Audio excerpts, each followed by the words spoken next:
Salut à toutes et à tous, bienvenue dans le monde de Tada. On se retrouve pour la vidéo achat manga du mois de septembre.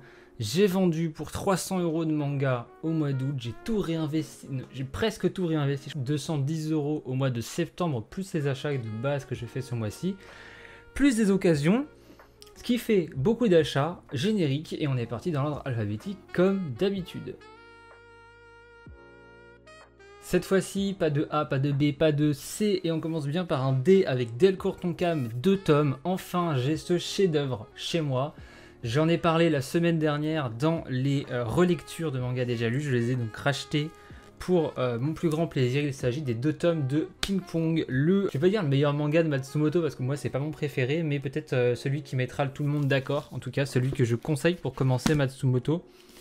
Ping-pong, l'histoire de 2 amis qui vont vivre leur amitié à travers le ping-pong. L'un va avoir naturellement du talent pour ce sport et l'autre va devoir travailler et suer sang et larmes pour réussir à faire quelque chose dans ce sport. Vous voyez que le découpage il est relativement exceptionnel, à savoir qu'il y a un animé de ping-pong qui est tout aussi bien en 11 épisodes, même si l'animé est super.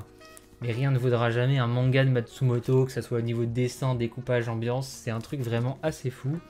On est sur du 30 € par tome pour 600 pages, et oui, 600 pages, avec le petit signet, c'est du dur et c'est du bon carton, c'est pas du carton qui va s'abîmer. On a un papier qui est pas du tout transparent et très très blanc, ce qui est très bien. Vraiment cette collection de luxe, perfecte comme vous voulez, de Delcourt Tonkam, elle est très très cool. Et je trouve qu'au niveau rapport qualité-prix, c'est un peu cher. Mais c'est le juste prix, mais on n'est pas loin d'un prix relativement juste pour ce que c'est. Donc voilà, Ping Pong, Taiyo Matsumoto, un de mes 3 auteurs préférés, de toute façon vous le savez. Je continue à acheter toutes ces œuvres petit à petit, même si j'ai déjà lu notamment à la médiathèque, mais je continue à les acheter, à compléter. Donc il ira rejoindre l'hôtel Matsumoto qui est derrière. On continue avec Glénat, je commence une nouvelle série. Vous savez, je suis absolument amoureux de Blue Giant Supreme, de Blue Giant Explorer. Il était donc nécessaire pour moi de tester au moins si ça me plaît ou non Vertical, le précédent manga de Shinichi Ichizuka, manga sur l'alpinisme, il semblerait, alpinisme qui pour le moment m'a déçu, que ce soit avec, alors je vais pas spoiler parce que là je vois des trucs qui spoilent, que ce soit avec Ascension que j'ai trouvé juste absolument mauvais, donc je parle dans mes top flops du mois de septembre, ou que ce soit vers Le Sommet des Dieux, que j'ai trouvé très bon, mais qui, moi, ne m'a absolument rien fait ressentir. Ici, on est sur du Shinichi Sakamoto, donc je connais le genre d'histoire, enfin du moins, je pense connaître le genre d'histoire qu'il aime raconter. Donc j'espère retrouver une vibe un petit peu à la Blue Giant, et je pense, vu les dessins et vu ce qui a l'air d'être... ça va être un manga plutôt positif. Le Sommet des Dieux et Ascension montrent le côté un peu négatif de l'alpinisme. Ici, bon, on a l'air... alors je sais pas du tout comment ça va être, mais en tout cas, très très hâte de le lire. Je vous en parlerai dans les lectures, je pense, dans les top flops du mois de octobre, donc le mois prochain. Ensuite, je continue petit à petit les Ashita no Joe, tomes 7, 8 et 9. Je ne les ai pas lus, donc je vais éviter de trop me spoil. Je vais prendre le tome 7. Voilà, Ashita no Joe. Je pense qu'on va se concentrer sur le pote sur Nishi, je crois que c'est ça. Plutôt que sur Joe, vu ce qui s'est passé aux dernières nouvelles dans la vie de notre petit vagabond. Je vois que Joe a l'air de recombattre, toujours un style très tezukaesque, mais qui, j'espère, s'envolera vers un truc beaucoup plus sportif par la suite. Et surtout, alors je vais pas trop spoiler, même si j'aimerais, est-ce que Joe, la malédiction de Joe va-t-il continuer? Je n'en dis pas plus. Pour ceux qui le lisent, vous savez très bien de quoi je parle en termes de malédiction. On verra dans ces tomes 7 à 9. Je complète petit à petit la série. Ensuite, il s'agit d'un rachat. Je les avais vendus parce que j'avais déménagé, j'avais plus de place, j'ai dû faire un choix. Le choix, c'était soit je gardais les Blame, soit ça. Vous en doutez, j'ai gardé les Blame. Il s'agit de Akira, donc je me les rachète. J'ai les 3 premiers tomes. Voilà. Manga Badass, m'ayant croisé dans ma ville, m'a demandé pourquoi j'ai pris les coffrets.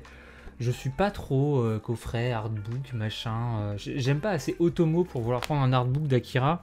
Surtout que pour moi, Akira, alors j'attends de voir à la relecture, mais est un manga qui pour l'époque est exceptionnel, mais qui maintenant a des choses un petit peu dépassées.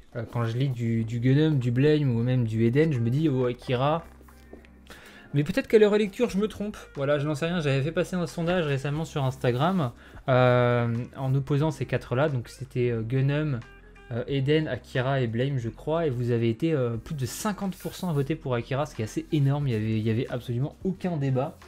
Un classique de chez Classique de chez Glénat.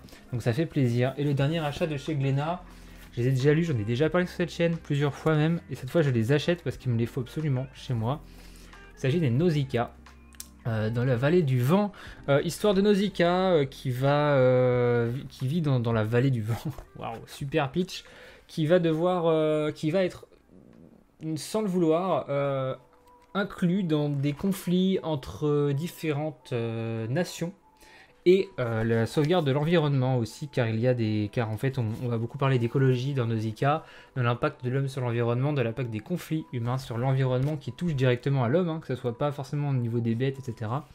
On a un dessin qui est absolument sublime, vraiment excellent. J'ai lu certaines personnes qui ont dit que le dessin de Kaina of the Great Snow, dont je vais parler après, faisait penser à Nausicaa. Les copains, retenez bien les planches que je vous montre et on en reparle pour Kaina, mais je pense que certains blogueurs et influenceurs manga ont vraiment de la merde dans les yeux, ou alors c'est qu'ils ne veulent pas perdre leur partenariat avec Pika. Mais bon, à un moment donné, ne comparons pas Nausicaa à cette espèce de bouse qui est Kaina, car oui, si tu hésitais à lire Kaina, on en reparlera après, mais ne lis pas Kaina, c'est de la merde. Voilà. On passe maintenant avec les cas chez Kana, de bien beaux achats, je pense que ça fait partie des meilleurs achats du mois. J'ai enfin, ça y est, j'ai mis du temps à l'acheter celui-là, mais maintenant je les ai tous. J'ai tous les Inyo Asano en France. Enfin, celui-là est le dernier que je n'ai ni acheté ni lu. Il était à la médiathèque et je me suis dit non, je le lirai quand j'achèterai. Tous les autres, ils sont tout là-bas. Voilà, là, il y a l'étagère Inyo Asano. Ils y sont tous depuis longtemps. Hein. Si vous suivez la chaîne depuis la première vidéo, ils étaient déjà tous là. Ce qui veut dire que ça fait 1 an et demi que j'ai toujours pas acheté celui-là. Alors qu'Inyo Asano doit être dans mon top 5-6 des auteurs que je préfère lire.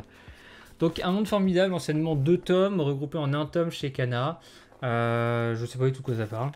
Mais vu que c'est Inyo Asano, ça doit devoir parler de la société, des jeunes gens, de comment est-ce qu'ils vivent dans cette société, sûrement, je sais pas, bon, bref, c'est Inyo Asano, hein, on peut trop en parler, mais voilà, j'ai très hâte de lire ce tome-là, qui est prévu pour bientôt. On a ensuite un des gros achats, on va parler de celui-là d'abord, le Samurai Bamboo tome 8, j'ai donc fini la série, c'est bon, je les avais déjà lus, je les relus pour l'occasion. Je vais pas en reparler, regardez la vidéo lecture du coup Samurai Bamboo juste pour vous montrer le genre de découpage qu'il peut y avoir dans le manga, voilà. Vous ne verrez ça nulle part ailleurs, ce genre de planche. Et oui, non, nulle part.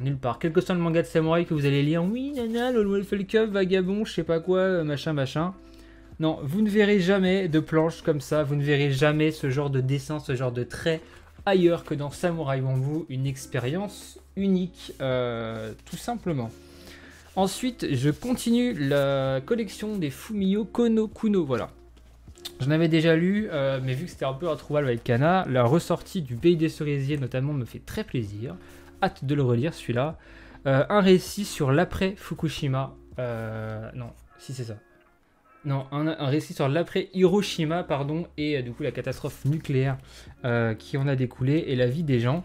Un récit qui va être très court, mais assez intense en émotion. Toujours ces petits dessins, ces petits bonshommes qui ont l'air de sortir d'une maison de poupées avec beaucoup d'interviews de l'autrice.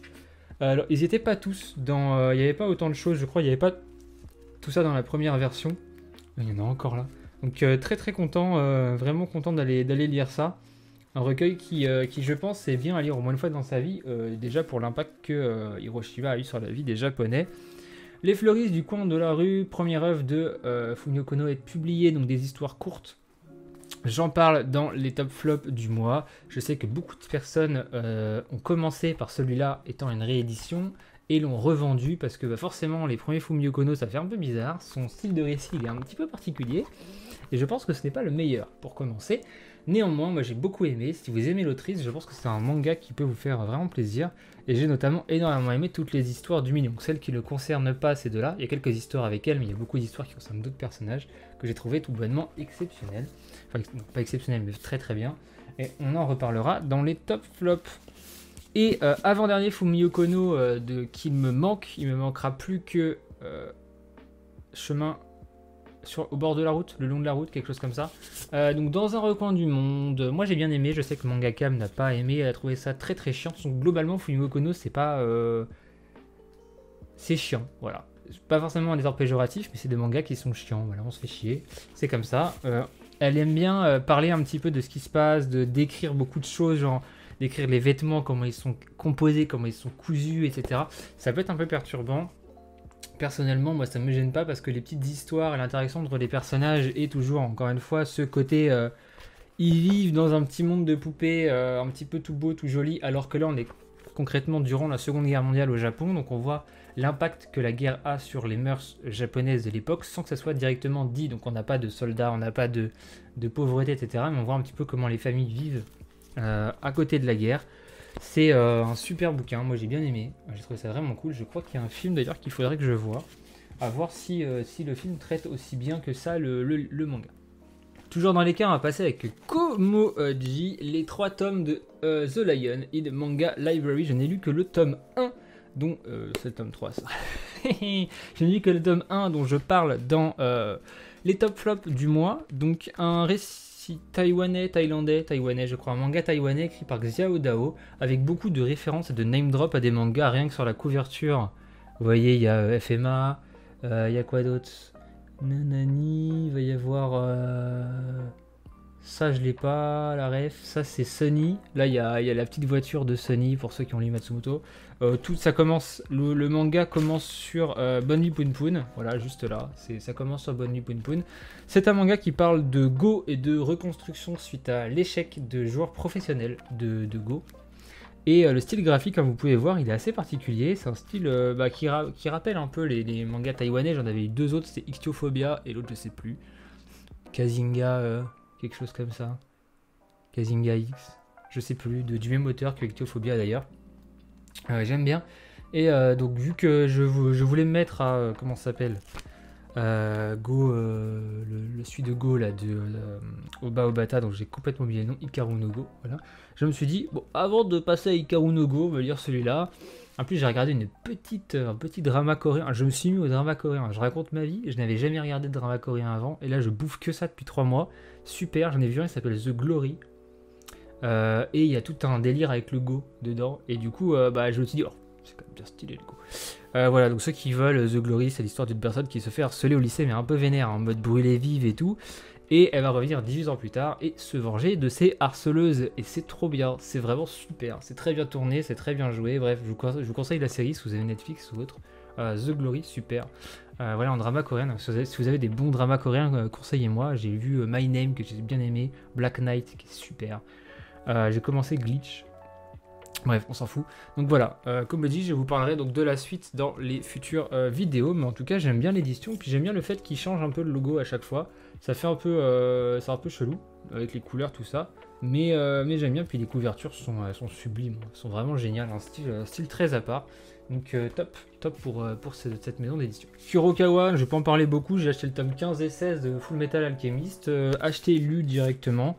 On rentre dans l'arc final, vraiment très très bon, très bon arc, qui en fait, cet arc final de FMA fait passer FMA du rang de très bon manga à un manga qui va devenir culte. Parce qu'en fait, l'arc final fait éclater tout. C'est-à-dire qu'en fait, on a eu beaucoup de choses qui ont été placées dès le début sur, 14 tomes avant celui-là. Il y a eu plein de choses qui ont été placées, donc des images, des personnages, des pouvoirs, des peuples, des choses cachées, des expériences, plein de choses. Et tout mène à un endroit, c'est ça qui est génial avec FMA, c'est que tout converge en fait à un endroit, et cet endroit commence dans ce tome 15. Voilà, et donc pour ceux qui n'ont jamais lu FMA, je pense que l'arc final va beaucoup plaire à beaucoup de gens, et c'est une leçon d'écriture, c'est-à-dire que du début à la fin du manga, tout mène à une seule chose, et cette chose arrivera bientôt en France, car dans 4 mois, 5 mois, je crois que nous aurons la fin de cette réédition. Ça fait plaisir parce que FMA c'est vachement bien. On passe au L avec Lézard Noir, un seul tome ce mois-ci. De toute façon, j'ai beaucoup trop de choses de Lézard Noir. Il y en a beaucoup par là, derrière, partout. Enfin, bref, j'ai tout ce que je veux chez eux quasiment, je l'ai. À part certaines rééditions de Maruo qui vont arriver. Irayasumi tome 3, est-ce que j'ai besoin de parler d'Irayasumi? Absolument, tout le monde en parle sur YouTube, sur Twitter, sur Instagram. Les gens, en ce moment, j'ai l'impression que le manga permet aux personnes de découvrir les arts noirs et de découvrir Kago Shinzo, et c'est tant mieux. Moi, ça ne me dérange. Vous voyez, on était quelques-uns à lire Kago Shinzo avant. Et moi, j'aime pas ce truc de oui, il n'y a que moi qui aime. Regardez, c'est la petite pépite. Si Rayasumi peut devenir mainstream et être dans toutes les bonnes mangatech de France, ce serait génial. Parce que franchement, c'est super et je pense que ça parlera à tout le monde. Surtout à ceux qui ne lisent pas de manga. Je pense que c'est un très bon manga à partager à un ami, à une amie ou à quelqu'un de sa famille, par exemple à ses parents ou à ses grands-parents. Je pense que c'est un manga qui peut vraiment plaire à des grands-parents aussi, tellement c'est frais, c'est feel good, ça se prend pas la tête, c'est quand même super bien dessiné, les situations nous rappellent plein de trucs, il y a un espèce de partage transgénérationnel, c'est un peu une ode au bon vivant, etc. Non, c'est très cool, c'est un manga qui, en cette période un petit peu morose, je dis en cette période morose comme tous les vieux, ça fait 20 ans que tout le monde fait la gueule en France. Voilà, je veux dire, la dernière fois que j'ai souri, on était encore en francs, c'est pour dire à quel point on fait la gueule. Et là, ça me fait sourire. Donc super, lisez Irayasumi, mais je pense que tout le monde l'a actuellement chez soi, vu que c'est trop bien. N, Naban, Mazarian, tome 3, conclusion un petit peu douce amère de ce manga en 3 tomes, j'aurais aimé que ça dure 5 tomes. On a une conclusion qui fait appel à un personnage qu'on a introduit que dans le tome 2 à la fin. Donc bizarre de faire de lui le méchant alors qu'en fait ça aurait dû être quelqu'un d'autre. Voilà, ça j'ai pas trop compris. La fin n'est pas trop mal, alors je pense que j'ai pas tout saisi à la fin, il faudrait que je relise pour me remettre bien au clair. Il introduit certains personnages comme celui-là et tout qu'on ne reverra jamais. Je pense que c'est un premier manga, un premier essai, c'était très bien. Voilà, c'est un ovni, c'est un récit qui est vraiment particulier, qui traite de plein de trucs importants, je pense, à savoir notamment l'acceptation de soi, etc. Et l'acceptation des autres, surtout, et de la différence. Donc un manga à lire, à acheter, je ne sais pas, à lire en tout cas c'est le cas, et je remercie Naban de prendre des risques avec ce genre de manga, parce que c'est grâce à ce genre de maison d'édition que le manga est aussi foisonnant en France, et qu'on a des récits aussi variés, voilà. Et en parlant de récits variés, Arion, 21 €, 400 pages, format A4, donc format... peut-être pas A4, un tout petit peu moins qu'A4, donc les formats pareil que Blame, etc. Un peu plus cher, forcément, on est sur une maison d'édition indépendante, on n'est pas sur Glénat. On rappelle Glénat qui blanchit votre argent d'ailleurs, mais ça, voilà, on s'en fout. Arion qui raconte l'histoire de Arion, donc pour ceux qui connaissent la mythologie grecque, vous allez me dire, mais frérot, Arion c'était pas un gamin à la base, c'est un poney avec une queue de poisson, je crois que c'est ça. Fils de Poséidon, voilà, entre autres. Ici c'est un enfant, donc pour le bien du manga, par le dessinateur et un co-scénariste de Gundam The Origin, le dessinateur et le scénariste de Vénus Mars, donc le grand Yoshikazu Yasuhiro, aussi appelé Yas, Y-A-S. Super manga, si vous aimez la mythologie grecque, c'est fait pour vous. Si vous aimez les mangas old school, c'est fait pour vous. Si vous avez aimé le jeu Hades, et notamment la partie scénaristique de Hades, ce jeu est fait pour vous. Si vous aimez les bons mangas, ce jeu est fait pour vous. Si vous aimez la science-fiction, alors qu'il n'y a pas de science-fiction dedans, ce jeu est fait pour vous parce que la SF a d'énormes influences au niveau de la mythologie grecque. Souvent en SF, les noms de vaisseaux, les mythes, les machins viennent toujours d'une mythologie grecque ou autre. Les inspirations sont directes. Donc là, rebelote. On revient voilà, au récit de genre de l'époque. C'est super, ça fait plaisir, on est là, vu au récit, on kiffe, c'est génial. J'ai tellement hâte de lire le tome 2, mais n'ayant pas trop de thunes ce mois-ci, parce que j'ai déjà acheté beaucoup de choses, je lirai le tome 2 au mois de octobre, et j'ai très hâte de l'avoir. Série en 3 tomes, finie en novembre, ça a déjà été annoncé. Voilà, pour Naban. Nobi Katsu Mitsuru Adachi, le manga qui se vend mal chez Nobi. C'est dommage parce que franchement 10 € pour ce format là, alors que chez genre Delcourt Tonkam ça serait 13 €, chez Glénat c'est le même prix je crois chez Glénat, donc ils se sont alignés quand même pour ce format double de bonne qualité, papier pas transparent, un peu jaune mais le papier ne jaunira pas plus que ça. Un auteur qui est légendaire, Mitsuru Adachi, beaucoup ne le connaissent pas, moi aussi je ne le connaissais pas avant de commencer Katsu.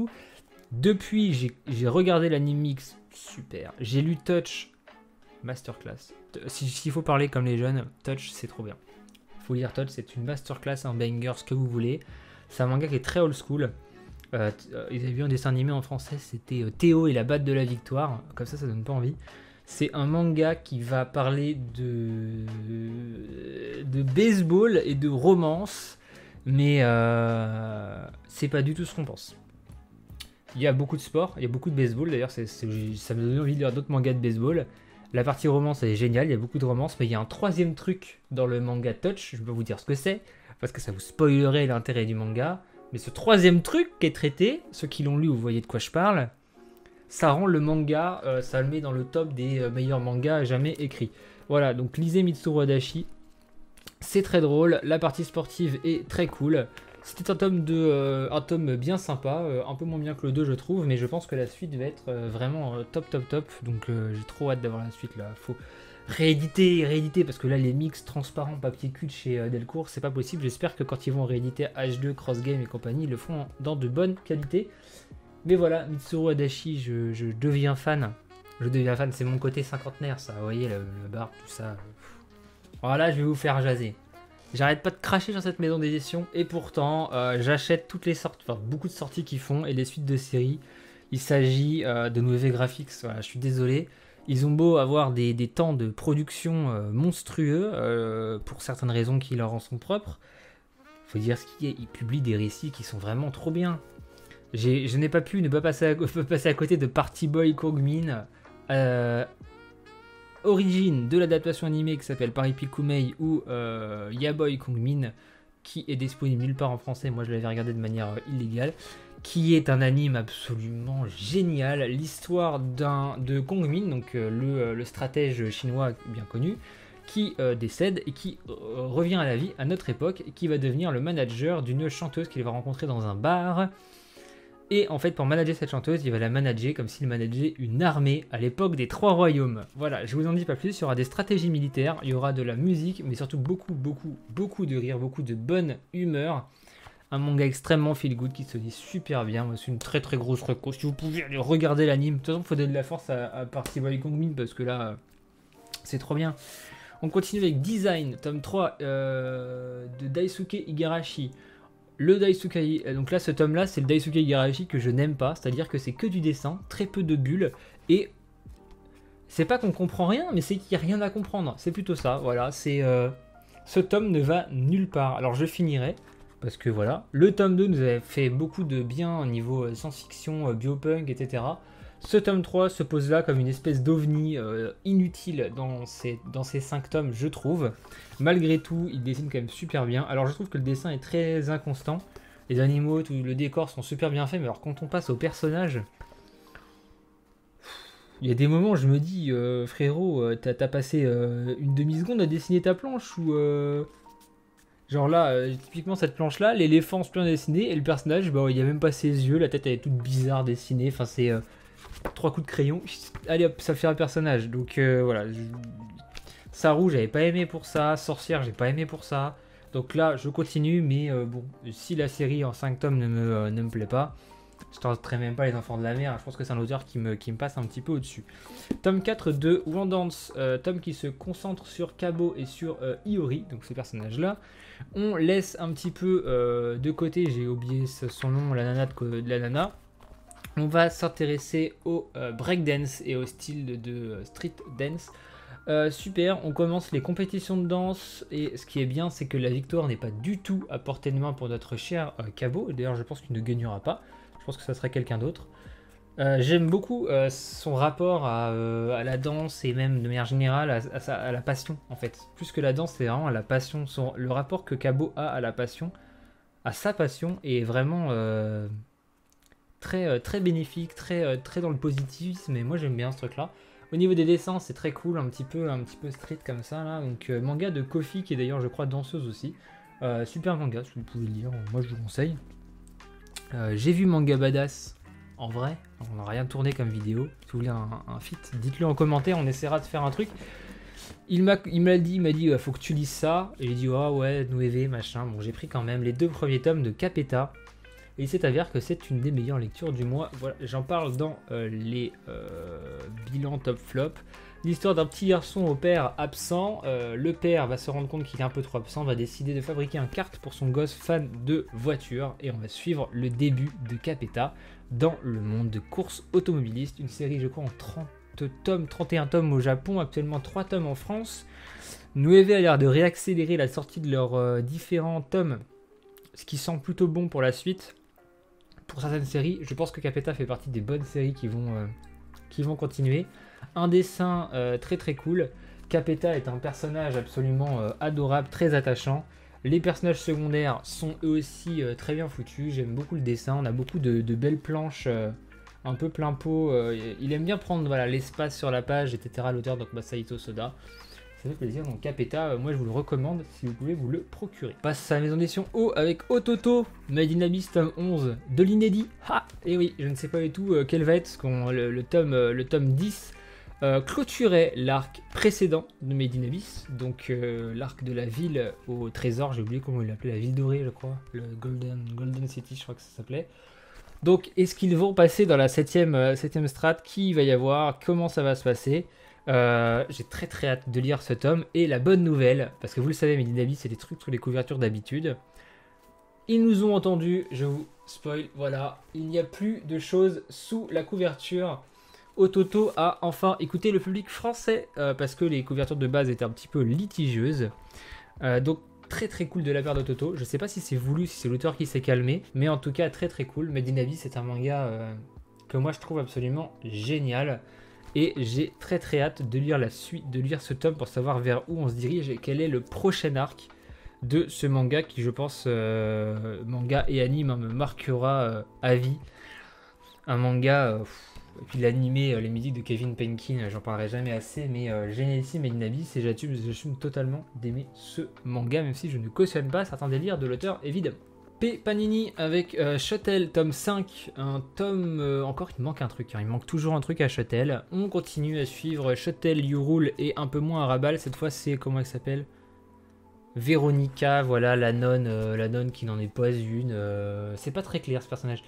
Globalement, Shotel, si je devais le résumer, ça serait c'est pas clair. C'est pas clair. C'est pas trop où ils vont, c'est pas trop c'est quoi le but des persos, il y a un peu de vengeance, mais il y a un peu de sauvegarde de trucs, il y a un peu de combat, il y a un peu d'historique, il y a un peu de tout, mais c'est un peu comme si j'allais à la piscine, mais je passais dans plein de pédiluves différents et j'allais pas à la piscine finalement. C'est bien, on se mouille un peu, voilà, on se rafraîchit les pieds, mais on ne profite pas du grand bassin. C'est un peu ça, Châtel. Et j'aimerais bien qu'on profite du grand bassin. Ça serait cool qu'on profite du grand bassin. Hein, ça serait pas mal pour la suite. Voilà. Je vais continuer à les acheter. On verra bien parce que c'est pas non plus nul. Au contraire. Ça reste joli. Les illustrations couleurs sont magnifiques. Mais voilà. J'aimerais bien que l'autrice prenne parti et se dise ok, là je pars que sur l'historique. Je pars que sur du combat. Je parle que sur de la vengeance, machin. Mais voilà, faut y aller à un moment donné, là, ça fait 5 tomes, donc let's go. Pika, Dreamland tome 6, je sais plus de quel tome celui-là, c'est avec les jeux je crois, c'est quand il se réveille c'est la soirée qui... Ah non, d'accord, c'est bon, je me rappelle de quel tome c'est. Donc ouais, ils font la soirée, ils picolent un peu trop et ils finissent dans une certaine ville dont je ne parlerai pas. Ah oui, il y a celui-là, oh super, oh, génial. J'ai très très hâte de relire ce tome, je pense qu'en plus l'histoire a un peu changé, Casinopolis, voilà. Dreamland, j'en ai déjà parlé plusieurs fois. Moi, c'est une série de mon enfance. J'adore la redécouvrir. Ça me fait très plaisir. Je trouve que le récit est un peu mieux géré maintenant. Enfin, peut-être pas géré, mais un peu mieux découpé. Les dialogues sont un peu mieux. Donc, très bon travail de Bruno Le Maire là-dessus. Lisez Dreamland. Drifting Dragons tome 14, on est toujours sur un des plus beaux mangas que je lis avec Bright Stories. Je pense que ça se tape, Bright Stories, Drifting Dragons, lequel est premier. Voilà, c'est un truc de fou. Un manga qui, alors cette fois-ci, tome 14, voilà, on parle de braconnage, donc c'est un sujet qui est pas facile. Moi, c'est pas un sujet qui me touche, mais pourtant pas facile à vivre. Donc voilà, si jamais vous lisez Drifting Dragons, sachez à quoi vous attendre. Et ensuite, la déception du mois, la merde du mois, que dis-je, la honte du mois. Keina of the Great Snow Sea, un manga qui était censé être écrit par Tsutomu Nie, mais qui, je pense, l'animé a été écrit par Nie et le manga a été réadapté de ce qu'il a fait de l'anime. C'est de la merde. Voilà, j'ai rien d'autre à dire, c'est nul. C'est pourri, les dialogues n'ont aucun sens. Les dessins, je les trouve pas beaux, je les trouve sans âme. Regardez les dessins, c'est lisse. C'est lisse. C'est aux antipodes de ce que Nie peut faire. Et alors, je vais vous montrer le truc le plus horrible. C'est le sang. Regardez les taches de sang. En fait, c'est un...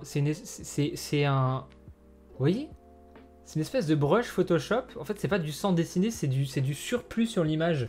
Regardez ça. C'est nul, c'est nul. Oh, c'est naze. Oh non, c'est pourri. Et pourtant, j'adore Nier. Mais là, c'est pas lui qui dessine, c'est Itoe Takemoto qui a fait Eline et la chasseuse de bêtes. Alors, j'ai regardé des charmeuses de bêtes, j'ai regardé des images et c'est pas du tout pareil. Eline et la charmeuse de bêtes, je pense que la dessinatrice est très talentueuse. Mais alors, pas sur du Nier, quoi. Les personnages, ils sont pas vivants, il y a rien. Et j'en ai parlé avant, mais j'ai lu un article de quelqu'un qui disait, sérieusement, qu'il trouvait que ça se rapprochait de Nausicaa. Enfin, à un moment donné, je comprends qu'on veuille garder ses partenariats avec Pika, mais là, c'est pas possible. Ça vaut 8 €, il y a 100... Je vais vous montrer, non mais ça va m'énerver, ça. Là, il y a marqué quoi? 150, et là, c'est la fin, c'est le à suivre. Donc, il y a 150, 151, 2, 3, 4, 5... 155 pages. 8 €, 155 pages. C'est fin comme moi, voilà, comme mon poignet. J'aime pas le dessin, le scénario pourrait être bien, mais les dialogues sont tellement pourris que c'est de la merde. J'ai rarement lu une merde pareille. Et pourtant, il y a marqué tout au Mounier. Hein. Mais je pense que c'est juste pour vendre. Voilà, il a dû faire l'anime qui doit être très bien. J'ai commencé l'anime, j'ai regardé le début du premier épisode, ça avait l'air super, la suite. Mais alors là, pour un... Non, on peut pas cautionner ça. C'est de la merde, c'est de la merde. Nul. Loïc énervé, on continue. R, édition Revival. IQ, alors c'est pas un achat, c'est eux qui me l'ont envoyé pour découvrir. J'ai fait une vidéo dessus, allez la voir, super vidéo. Voilà. IQ, j'ai bien aimé, alors que je suis pas trop histoire du Japon d'habitude, l'histoire de ce fils d'empereur, de ce fils renié de l'empereur plutôt, qui va aller dans un monastère pour devenir moine du bouddhisme de la branche zen, et il s'appelle zen la branche voilà, du bouddhisme, et va décider de vivre un petit peu sa vie au gré du vent. Il va s'adonner au plaisir de la chair, au plaisir de l'alcool et autres, plus tard, on nous le dit dès le début mais plus tard. Là, on parle de son enfance, donc de ses 0 ans à 22 ans, je crois. Un manga historique, j'en ai déjà parlé beaucoup dans l'autre vidéo, je vais pas en parler plus, mais voilà, donc Revival, super édition, bref, allez-y. Allez, plus que 3 tomes, Sakamanga, Blank Space, j'en ai parlé sur Instagram, j'en ai parlé dans les top flops, je vais pas trop reparler là, l'histoire de l'amitié entre deux filles, l'une qui peut inventer des objets, mais ils sont invisibles, et l'autre qui est un petit peu en marge, c'est un petit peu une paria, mais c'est une marginale, voilà. C'est une marginale. Elles vont se rencontrer, j'aime beaucoup le style de dessin qui me fera penser à plein d'auteurs très cool. C'est écrit par Kon Kawakura, qui est une autrice, son premier manga, c'est très très propre, j'ai très hâte de lire la suite. Et je répète ce que j'ai dit, j'en ai tapé flop, mais Casterman en ce moment, je sais pas ce qui se passe, ils publient des trucs vraiment cool. Manquerait plus qu'ils réimpriment leur série ouf. Hein, voilà. D'ailleurs, lisez l'habitant de l'infini chez eux si vous pouvez. Moi, je sais que j'ai pas aimé, mais c'est un récit qui est très beau. L'histoire est prenante. Moi, c'est pas mon délire, mais je pense que ça plaira à beaucoup d'entre vous. Et en plus, c'est très accessible pour le format dans lequel il le publie. Donc, l'habitant de l'infini qui vient de ressortir. Allez-y. On finira avec Vega Dupuis, The Common Bread. Le tome 2 m'avait laissé circonspect, j'avais quand même bien aimé, mais alors là. Le dessin, je trouve, perd en qualité, le scénario également. On ne sait absolument plus où l'auteur veut nous mener. Donc, je finirai avec le 4e et dernier tome, mais ça sera très probablement revendu. Désolé des mots, ça va être un peu dur, mais c'est un Tsutomu Nier sans la qualité d'un Tsutomu Nier. Et pour finir, Boko Stratège, tome 3, ça par contre c'est bien, ça par contre c'est très cool. Si vous êtes en manque de Kingdom, parce que vous êtes abonné à moi, vous lisez Kingdom, vous savez que c'est génial. Si vous ne lisez pas encore Kingdom, attention, c'est super. Bref, si vous êtes en manque de stratégie militaire, des royaumes combattants, Boko, c'est fait pour vous. La fin d'un arc, bientôt le début d'un nouveau.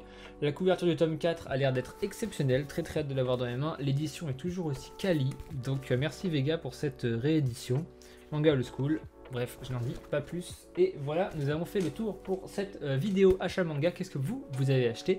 N'hésitez pas à utiliser mon code Rakuten si il y a encore des personnes qui l'utilisent. Donc merci à vous, ça me fait 10 €, ça vous fait 10 € concrètement pour tout nouvel achat sous un nouveau compte. Bref, vous connaissez l'idée. ça me soutient. Merci à ceux qui me suivent sur Instagram notamment. Je publie pas mal de chroniques en ce moment sur Insta, donc n'hésitez pas à aller voir. Et évidemment, je suis assez actif dessus en message privé. Je parle avec beaucoup d'entre vous. Ceux qui me parlent le savent.